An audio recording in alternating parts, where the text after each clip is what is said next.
ನಮಸ್ಕಾರ. ಹಾವೇರಿ ಜಿಲ್ಲೆ ಹಲವಾರು ಸಾಧಕರ ತವರೂರು. ಈ ವಿಡಿಯೋದಲ್ಲಿ ನಾವು ಹಾವೇರಿ ಜಿಲ್ಲೆಯ ಶರಣರು, ಸಂತರು, ಸ್ವಾತಂತ್ರ್ಯ ಹೋರಾಟಗಾರರು ಮತ್ತು ವಿಶೇಷವಾಗಿ ಕವಿ ಸಾಹಿತಿಗಳ ಬಗ್ಗೆ ತಿಳಿಯೋಣ.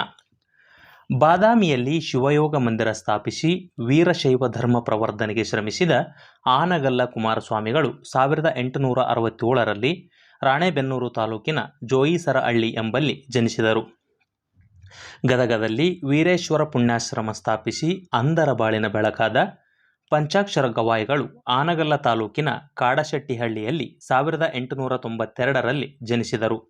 ಅವರ ತರುವಾಯ ಶ್ರೀಮಠದ ಜವಾಬ್ದಾರಿ ಹೊತ್ತ ಪುಟ್ಟರಾಜ ಗವಾಯಿಗಳು 1914ರಲ್ಲಿ ಹಾವೇರಿ ತಾಲೂಕಿನ ದೇವಗಿರಿಯಲ್ಲಿ ಜನಿಸಿದರು.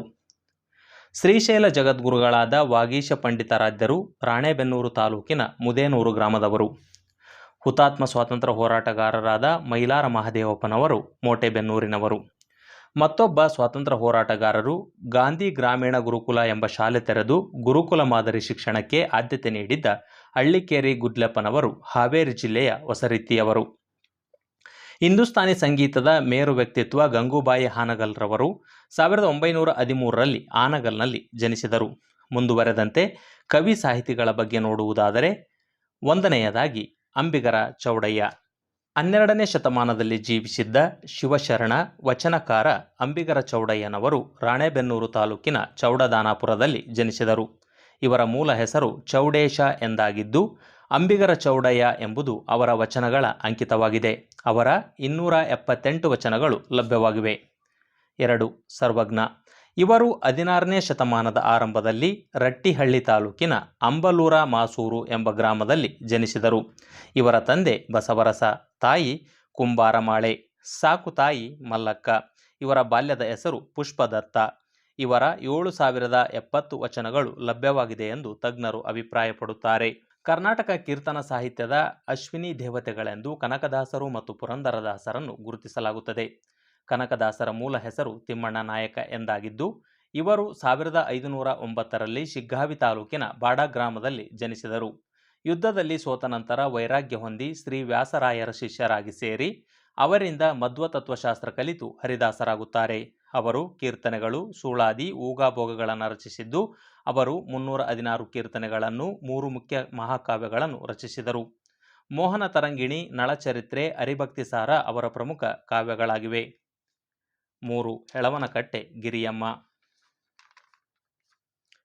ಗಿರಿಯಮ್ಮನವರು 1750ರಲ್ಲಿ ರಾಣೆಬೆನ್ನೂರಿನಲ್ಲಿ ಜನಿಸಿದರು. ಗಂಡನ ಊರಾದ ಹರಿಹರ ತಾಲೂಕಿನ ಮಲೆಬೆನ್ನೂರಿನಲ್ಲಿದ್ದಾಗ ಗೋಪಾಲದಾಸರು ಹೆಳವನಕಟ್ಟೆ ರಂಗ ಎಂಬ ಅಂಕಿತದಲ್ಲಿ ದೇವರ ನಾಮಗಳನ್ನು ಹಾಡಲು ಸೂಚಿಸಿದರು.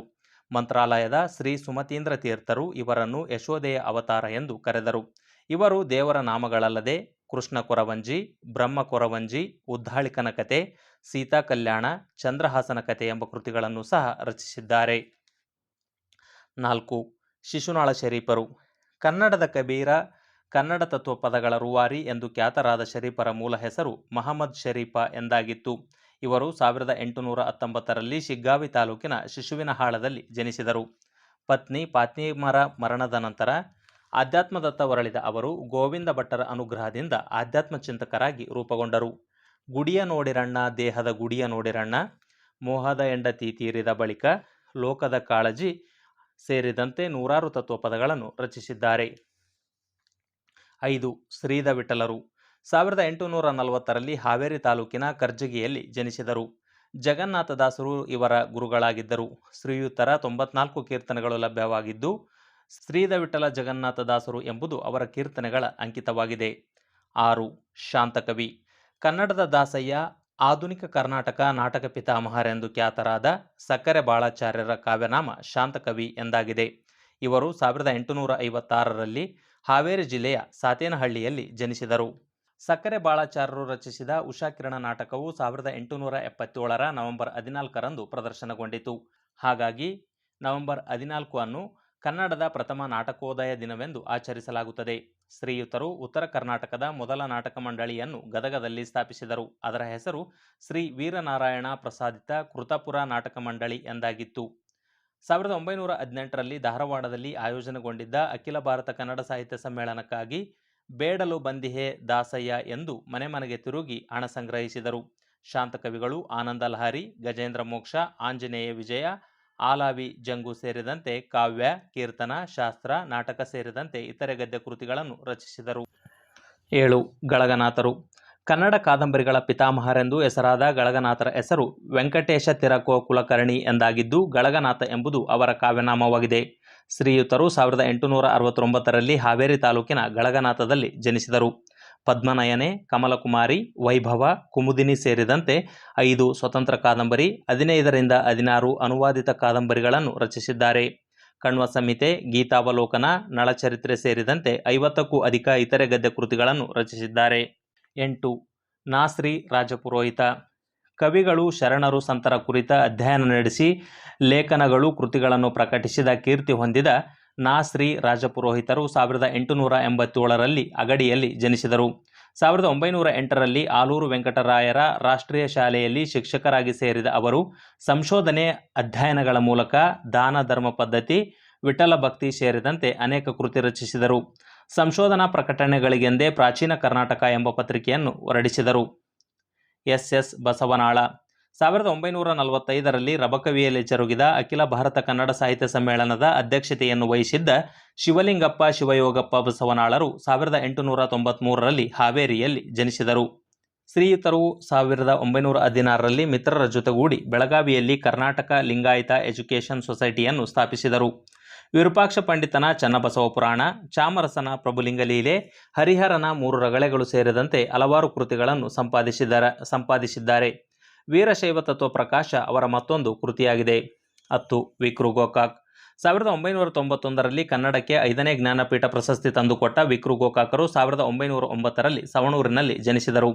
ಸಮರಸವೇ ಜೀವನ, ಏರಿಳಿತ, ಪಯಣ, ದ್ಯಾವಪೃಥ್ವಿ, ಸಾಹಿತ್ಯದಲ್ಲಿ ಪ್ರಗತಿ ಸೇರಿದಂತೆ ಕನ್ನಡ ಮತ್ತು ಇಂಗ್ಲಿಷ್ನಲ್ಲಿ ಹಲವು ಕೃತಿಗಳನ್ನು ರಚಿಸಿದ್ದರು.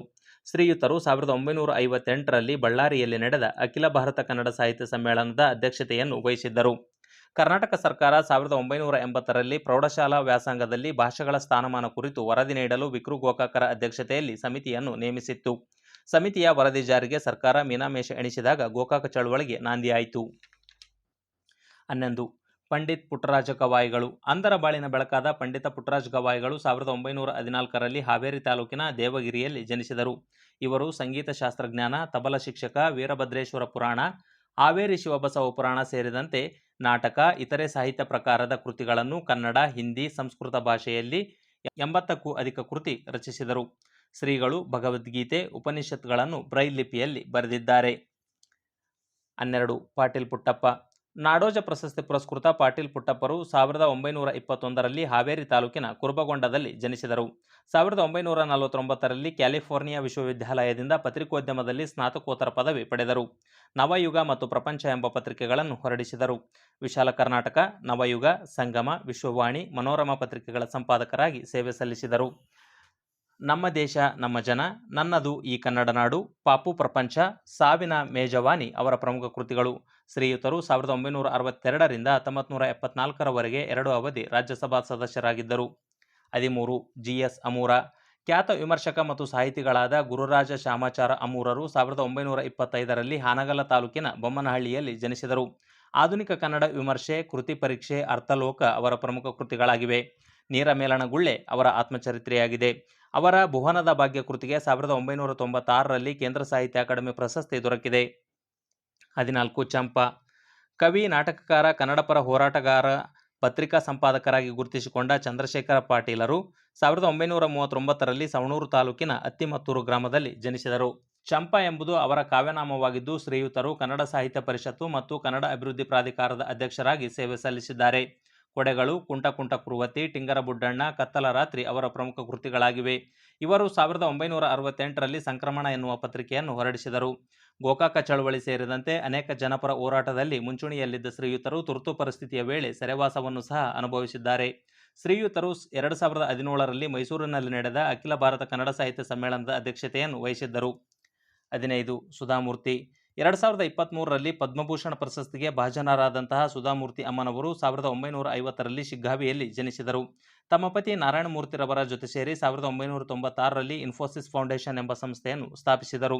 ಅಕ್ಕಿಯ ತೆರದಲ್ಲಿ, ಶಾಲಾ ಮಕ್ಕಳಿಗಾಗಿ ಕಂಪ್ಯೂಟರ್, ಡಾಲರ್ ಸೊಸೆ, ತುಮುಲ, ವೈಸ್ ಅಂಡ್ ಅದರ್ವೈಸ್ ಸೇರಿದಂತೆ ಹಲವು ಕನ್ನಡ ಮತ್ತು ಇಂಗ್ಲಿಷ್ ಕೃತಿಗಳನ್ನು ರಚಿಸಿದ್ದಾರೆ. ಇದಿಷ್ಟು ಹಾವೇರಿ ಜಿಲ್ಲೆಯ ಸಾಧಕರ ಕುರಿತಾದಂತಹ ಕಿರು ಮಾಹಿತಿ.